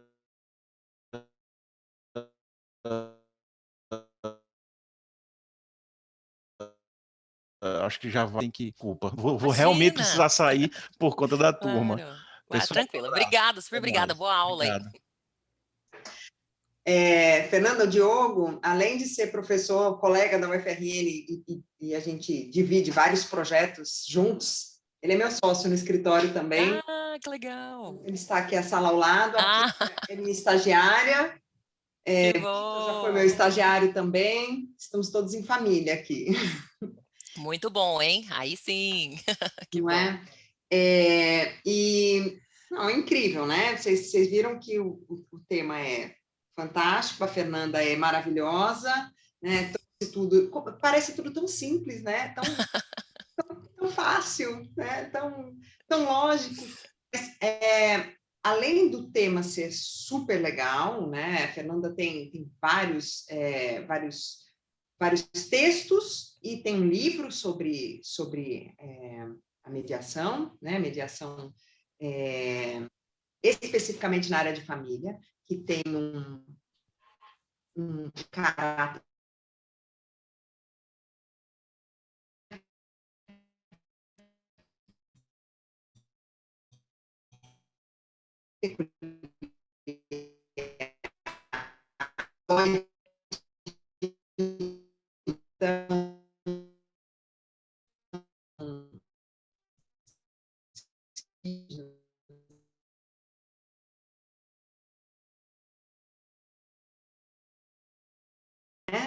É muito difícil. Hoje a gente estava brincando aqui do escritório, estava... a gente estava discutindo um tema tal, e aí eu já coloquei lá, eu discordo totalmente. Aí o Diogo até brincou comigo. Perfeito, perfeito, para quem quer fazer para chegar a um acordo. Tá, assim, uma comunicação perfeita. Eu falei, acho que a comunicação não violenta, né? Então, claro, né? A gente não consegue... isso é verdade, Kivi. A Kivi está colocando aqui. A gente sempre tenta negociar assim até o Muito bom. último grau. A gente só vai para o litígio quando realmente não dá. E às vezes a gente consegue uns acordos que a gente nem esperava, né? Não é? Que legal. Coisa, né? É Mas a gente impressionante, sempre né? tenta. Que bom, obrigada, Bia. É verdade, assim, eu acho que quando a gente vai para negociação, fala, gente, muitas vezes as pessoas falam assim, não vai dar nada, né? E aí tem uns resultados realmente, olha. E, inclusive, eu me lembrei que muitas mediadoras que eu conheço aqui em São Paulo, no começo da mediação, alguns anos atrás, e os juízes falavam, negócio de mediação, não sei o que é isso, não funciona, eu que sou o poderoso aqui. Aí, ela, sabe a tática que elas usavam? Elas falavam assim, me dá o pior caso que você tem de família. Aquele caso mais... Olha, corajosas, né? A mediação é corajosa, né? Pior caso de família, o mais enroscado. Peraí, ele pegava um abacaxizão cheio de volume, e aí as pessoas faziam reuniões, e aí ele ficava chocado, nossa, deu certo, né, porque tinha muito mal entendido, muita defasagem de informação, né, muito desrespeito, mas conseguiu colocar na mesma página. Então isso é muito interessante, casos assim que eram perdidos, né, fala, isso aqui, o juiz já não queria mexer mais, né, quando vai volumando muito, né, Bia, o juiz, não, pelo amor de Deus, abacaxi, processo abacaxi, né, então é isso, assim, tem casos que realmente tem uns efeitos que são surpreendentes. Mas também tem limites, né? Tem algumas situações que não é recomendado, quando tem violência doméstica, essas coisas. Exatamente. Aqui em São Paulo tem um núcleo de, acho que a gente já conversou disso, né, de violência doméstica, mas que na verdade é um desenho de sistema diferente. Então, quando você tem um caso de violência, primeiro o marido e a mulher vão fazer oficinas de conscientização sobre comunicação não violenta. Primeiro eles fazem uma entrevista separadamente, se eles conhecerem que é mediação, ver se eles querem. Fase 1, querem. Fase 2, oficinas separadas, tá? Oficinas de reconhecimento da comunicação não violenta e tal. Terceira fase, pré-mediação com casais trocados, porque ainda não vão sentar na mesa. Aí, para entender como vai ser. Quarta fase, aí sentam na mesa. Você percebe? Tem toda uma preparação. Perfeito. Aí sim é um desenho de sistema inteligente. Assim, agora estavam se estapeando, senta aí agora e faz as pazes. Não é assim, né? Tem que ser uma coisa bem feita. E chama Projeto Íntegra. E há muitos anos esse projeto, né, vem acontecendo, mas ele é um desenho de um sistema diferente. Aí é outro. Muito legal. Gostei. Muito legal, né? Gostei aí sim. Porque o que a gente vê aqui é um negócio complicado, né? Guarda compartilhada com medida protetiva para a mãe da criança. Aí, tipo, o advogado virou boy, né? Fala para ele sair da frente do meu prédio, né? Fale para ele. Gente, surreal. Temos casos. Temos. Tem de tudo, né? Verdade. Verdade. Gente, perguntas? Aproveitem, Fernanda, aqui. Vamos liberá-la para sexta. Olha, sextar. Eu tenho uma pergunta bem rápida, me veio à mente agora. Professora, qual é a sua opinião sobre os ODRs, né? Que são os métodos de resolução de conflitos online? Ótima pergunta, Júlia. Eu tinha bastante resistência com relação a eles, porque é assim, o meio online, a gente está fazendo aqui agora, mediação online a gente não tinha muito antes da pandemia, mas a pandemia nos forçou a ver isso funcionar. E eu me lembro que, assim, eu tenho um grande problema em relação à confidencialidade, né? Porque vocês não têm certeza que não tem ninguém aqui atrás, né? O problema disso, assim, dá para recomendar que as pessoas usem headset, tipo, que usem equipamentos, as pessoas às vezes não têm condições, e enfim, eu estou num ambiente sozinho, mas às vezes tem gente passando, então eu sempre tive um pouco de resistência, especialmente em relação à confidencialidade, né? Mas a gente também não pode ter a cabeça fechada, né? Diz que a cabeça deve ser que nem paraquedas, só tem utilidade quando é aberta, né? Então, a gente tem que ter a cabeça aberta em relação a isso. E a pandemia nos obrigou a ver. Então, tem iniciativas interessantes, né? O pressuposto é a boa-fé de que a confidencialidade vai ser mantida, e a gente ainda não está tendo problemas muito grandes. Então, mesmo em cenários de violência, por exemplo, quando o casal tem um monte de filho, talvez seja até por questão de segurança, ela dê conta de participar, se ela der conta de participar online, o que ela não conseguiria, né, presencialmente. Então, eu acho que com cuidados, a gente pode ter boas experiências, a gente está tendo, mas a gente ainda não testou esse sistema. Quando tiver um vazamento, uma violação da confidencialidade, e a pessoa usar aquela informação que ela teve na mediação, no judiciário, o que o judiciário vai fazer? Ele vai dizer que não pode, vai respeitar a confidencialidade ou não vai? Aí a gente vai ver o resultado de tudo isso, entende? Eu não sei se o juiz vai entender e aplicar bem a consequência da violação da confidencialidade, né? E se isso vai conseguir ser capturado, porque é muito difícil capturar também, né? Foi uma coisa que foi falada durante a sessão, foi violado, e tem uma discussão sobre gravar a reunião, né? Que não poderia, até discutir isso já com a Bia, né? Se pode, não pode. Então, assim, a confidencialidade é um grande nó, assim, que tem chance de dar muito problema, porque o uso daquela informação, né, que foi falada em confiança, num processo judicial, se acordo não houver, vai poder gerar uma situação de desconfiança. Poxa, eu falei em boa fé, então a mediação não é um ambiente seguro. Por isso que eu tenho bastante cuidado, assim, né? Eu tenho medo de ser uma cilada, né? Uma situação que pode acabar degradando a mediação lá na frente, se acharem que se engajaram na mediação e depois se sentirem enganados, né? Então, e a gente vai estar na mão do juiz, né? Juiz que vão ter essa grande decisão aqui. Então, a gente sabe quando tem que decidir, né, o juiz decide, a gente tem uma chance de qualquer resultado, né? Uma ideia lotérica. Então, é isso. Então, eu acho que é interessante, a gente tem experiências muito legais, mas eu sempre tenho um pezinho atrás para, né, verificar como é que isso vai acontecer. E a gente vai ter que defender os meios consensuais e realmente filtrar a má-fé. E a gente sabe, né, Bia, que a filtragem da má-fé no processo civil já é muito ruim. Não é uma dificuldade? Super complicado. Então, por exemplo, litigante de má-fé, o cara tá mal protelando, o juiz não fala nada. Aí você faz um recurso de verdade, protelatório. É o meu que é protelatório, brincadeira, o personagem aqui causando. O processo inteiro, eu fiz um recurso. Então, assim, a própria filtragem do judiciário é meio ruim, sabe? Então, você fala, pô, será que ele vai conseguir filtrar a má-fé da pessoa? Né? Então, é isso que eu fico. Sem falar, Fernanda, que o próprio judiciário não leva muito a sério essa questão, né, do sigilo, né, dessa audiência. Eu já vi ata de audiência de conciliação, mediação, com os termos em que estavam sendo negociados. Ixi, Maria. Complicado, né? Então, eu acho que é um ótimo ponto, Bia, porque a proposta que é feita na sessão consensual só vai para o termo se as duas partes concordarem. Mas aqui em São Paulo, quando eu falo isso em sala, alguns vão falar assim, não, professora, mas o juiz obriga o conciliador a colocar. Eu falei, mas é isso.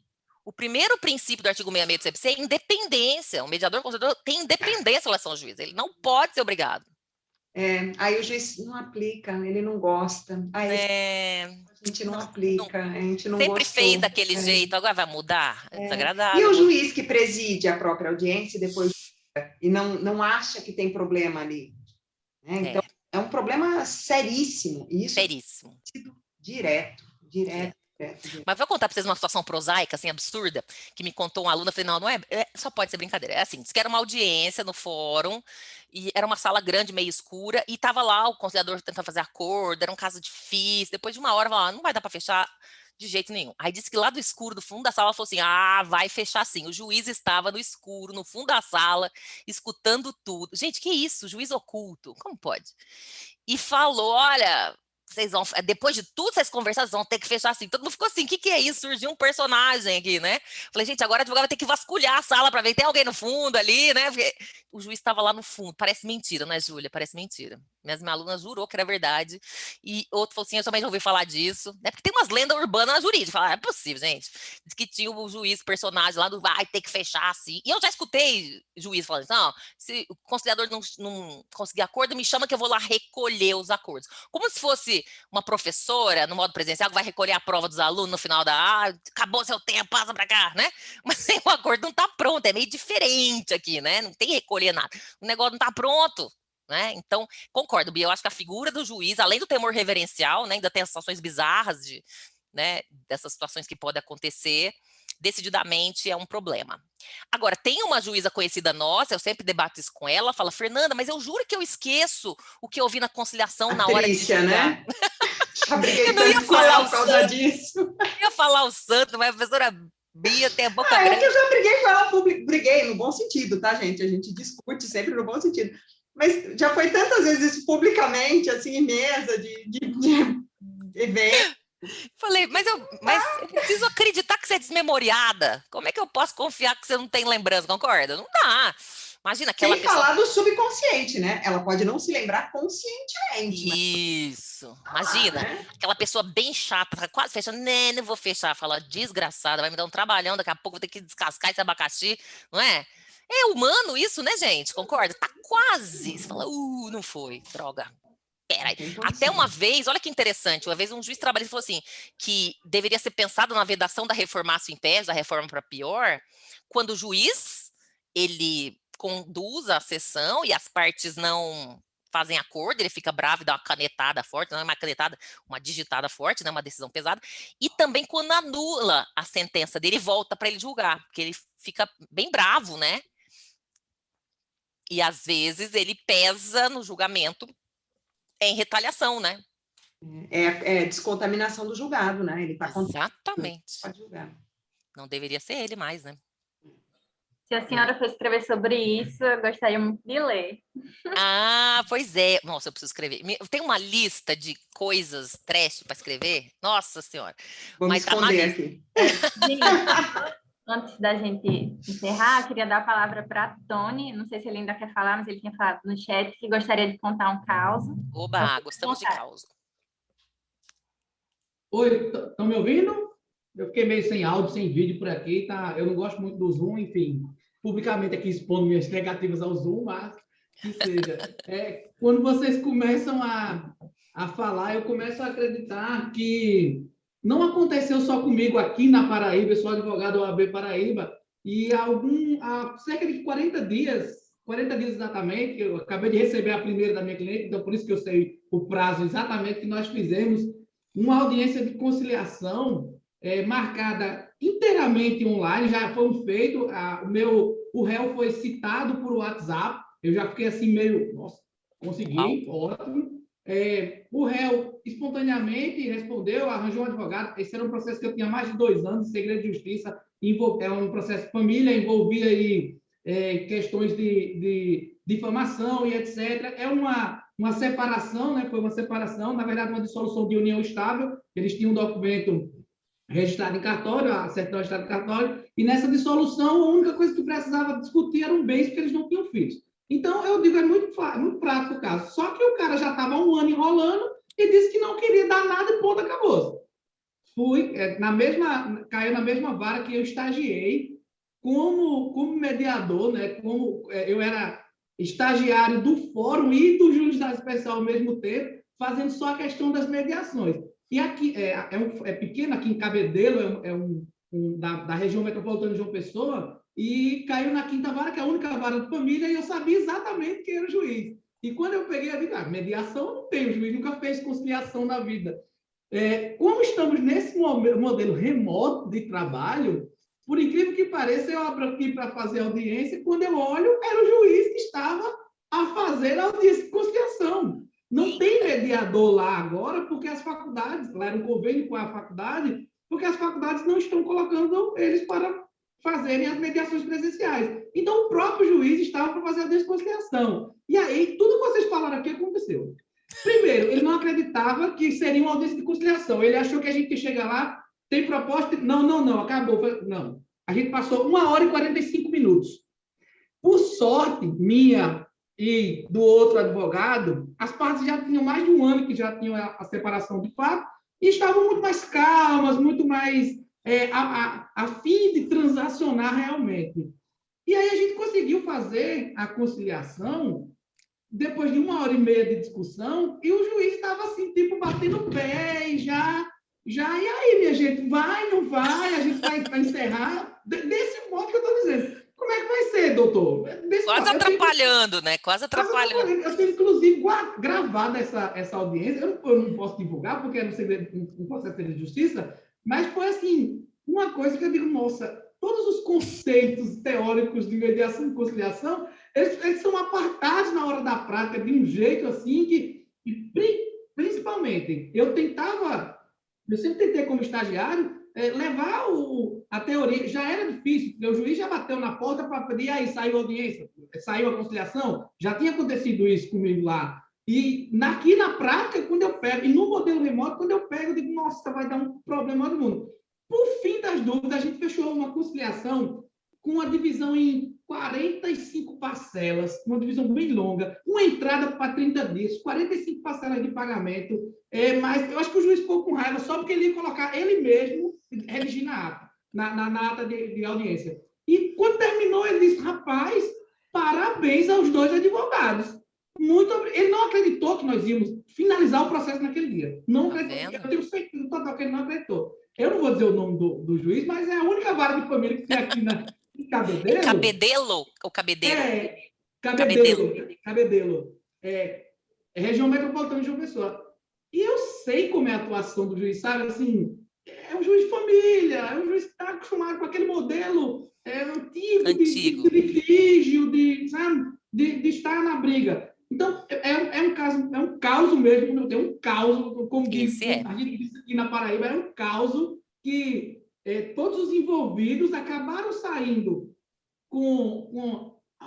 se não 100%, mas acabaram saindo. Acho que a gente conseguiu 65% do valor, eu fiz o cálculo aqui, do valor que nós tínhamos pretendido em ação, que ia durar 5, 6 anos, e olhe lá, a ação deles tinha um imóvel no meio, que ainda iria... A senhora sabe como é, um imóvel que ele diz que não é dele, ela diz que não é dela, mas ninguém diz que é de ninguém, e está no papel. Então, isso ia demorar aí muito. E aí ficou um acordo fechado, os pagamentos estão sendo efetivados, a pessoa está com o outro, a parte ré já estava na audiência comemorando que iria ter uma criança com outra mulher. Então, no final, a gente acabou fazendo a comemoração de, olha, o rapaz, a conversa era, o rapaz já vai ser pai, precisa se desvencilhar desse passado para começar um novo futuro. A conversa foi essa, e saiu o acordo. Uma coisa que eu não acreditava que fosse eu, o juiz não acreditava, o outro advogado não acreditava. Como a gente conseguiu transacionar? E aí, o X do caso que eu quero que vocês